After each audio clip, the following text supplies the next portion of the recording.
An unmarked police car signals a routine traffic stop, but the governor in the driver's seat is about to teach a lesson that no police academy ever could. It was a quiet night in the upscale neighborhood of Springfield when Governor Marcus Williams was driving home from a late-night budget meeting. His black Mercedes sedan glided smoothly along the empty streets as the clock struck 11:42 p.m. The flashing red and blue lights in his rearview mirror came as an unwelcome but familiar interruption. Officer James Reynolds approached the vehicle with his hand resting on his holster, shining his flashlight through the windows with exaggerated suspicion. "License and registration," he demanded, his tone dripping with unwarranted hostility. "Pretty nice car for this neighborhood." Governor Williams maintained his composure, reaching slowly for his documents while keeping his movements deliberate and visible. As Officer Reynolds examined the license with obvious skepticism, he scoffed at the identification. "Says here you're Marcus Williams. Sure this is your car?" The governor's patience remained steady as he replied, "Yes, it is. I'm actually the governor of this state." The officer's response was immediate and dismissive. "Right, and I'm the president. Step out of the vehicle, sir." The situation escalated as Reynolds called for backup, and within minutes, several patrol cars arrived at the scene. Among them was the night shift police captain, who immediately recognized the governor and turned pale with horror. "Governor Williams!" I apologize for the inconvenience," the captain stammered, while Officer Reynolds stood frozen in shock. The next morning, Officer Reynolds found himself sitting in the governor's impressive office, surrounded by photos of Williams with presidents and world leaders. The governor's desk, typically used for signing bills and meeting with dignitaries, now served as a bridge for an important conversation about race and law enforcement. "Officer Reynolds," the governor began, "I requested this meeting not to punish you, but because we need to address what happened last night. I've been pulled over 17 times in my life. Before becoming governor, after becoming governor. The only common denominator was the color of my skin. In the days following their initial confrontation, Governor Williams took a deeply personal approach to Reynolds' education. The governor chose to share intimate details of his own journey, speaking of his time as a young civil rights attorney fresh out of law school, handling cases of police brutality and racial discrimination.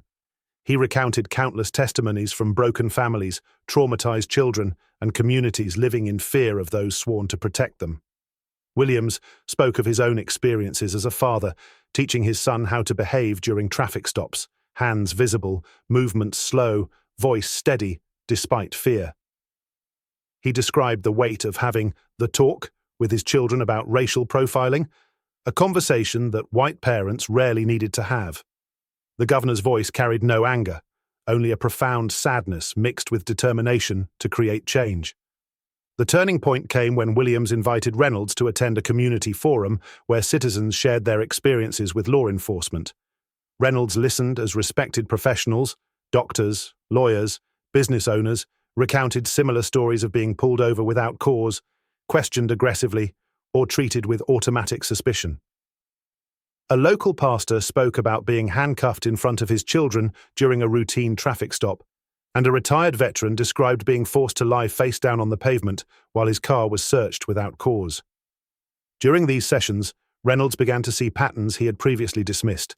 He started questioning his own instincts about suspicious behavior, recognizing how these instincts were shaped by prejudices he'd never acknowledged. The officer found himself remembering specific traffic stops he'd conducted, viewing them through a new lens of understanding. The shame he felt was transformative rather than destructive. Governor Williams took a strategic approach to Reynolds' training, pairing him with veteran black officers who shared their perspectives from both sides of the badge. These officers spoke candidly about their own struggles, balancing their identity with their profession, and how they worked to bridge the gap between law enforcement and the black community. Their stories helped Reynolds understand that good policing and racial sensitivity weren't opposing forces. They were essential partners in effective law enforcement. The learning experience culminated in Reynolds joining a task force dedicated to rewriting police training protocols. His unique position as someone who had confronted and overcome his own biases made him particularly valuable in identifying blind spots in current training methods. The governor's approach of education over punishment had transformed a potentially career-ending incident into an opportunity for systemic change. Through this intensive learning period, Reynolds discovered that true law enforcement meant protecting and serving all communities equally.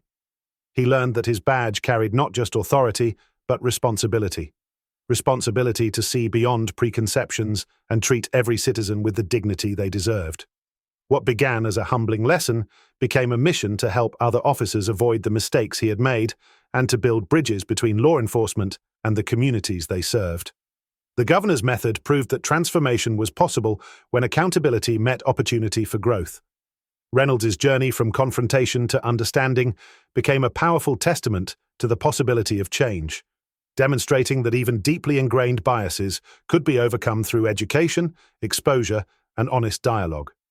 This experience would go on to shape not just Reynolds' career, but the entire state's approach to police training and community relations. Over the following months, Officer Reynolds underwent a profound personal and professional metamorphosis that touched every aspect of his law enforcement career.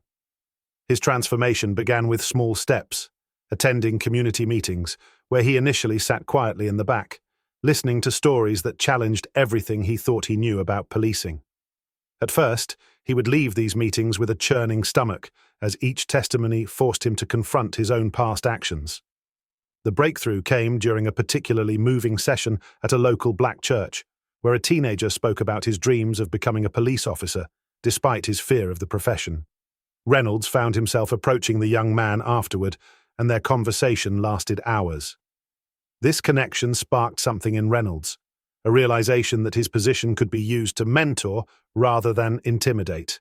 He began volunteering at the youth center, working with kids who had once crossed the street when they saw his patrol car approaching.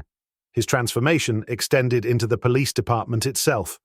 Reynolds started organizing informal discussion groups among his fellow officers, creating a safe space where they could honestly discuss their biases and fears. He shared his own story without shame, acknowledging his past mistakes, while demonstrating how awareness and education had changed his perspective. Some officers resisted initially, but Reynolds' sincerity and the visible changes in his policing style gradually won over even the most skeptical colleagues. Governor Williams noticed these changes and elevated Reynolds' role in the department's reform efforts. Reynolds began conducting training sessions, using body camera footage from his own past stops to illustrate problematic behaviors and assumptions. His presentations were powerful because they came from a place of personal experience rather than theoretical training. He could point to specific moments in his own footage and say, "Here's where I made a judgment based on race, and here's how I should have handled it." The transformation manifested in his daily patrol work as well. Reynolds developed new approaches to community policing, emphasizing communication and respect over authority and force. He began keeping a log of every traffic stop, honestly evaluating his reasons for each one. When he noticed patterns of bias beginning to emerge, he would correct course immediately. His arrest rates went down, while his positive community interactions increased dramatically. His home life changed too. Reynolds started attending diverse community events with his family, ensuring his children grew up with a broader perspective than he had. He formed genuine friendships with people he might have previously viewed with suspicion.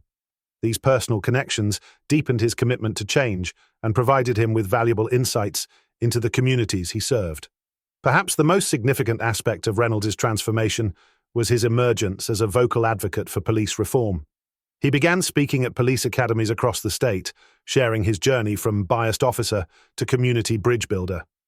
His testimony carried special weight because he spoke from both sides of the divide. He understood the defensive mindset of resistant officers while also comprehending the urgent need for change. The media eventually picked up on Reynolds' story, and he became something of a local symbol for the possibility of institutional change. But unlike many who might have used this attention for personal gain, Reynolds remained focused on the work itself. He used his platform to push for more comprehensive training programs and stronger accountability measures within the department.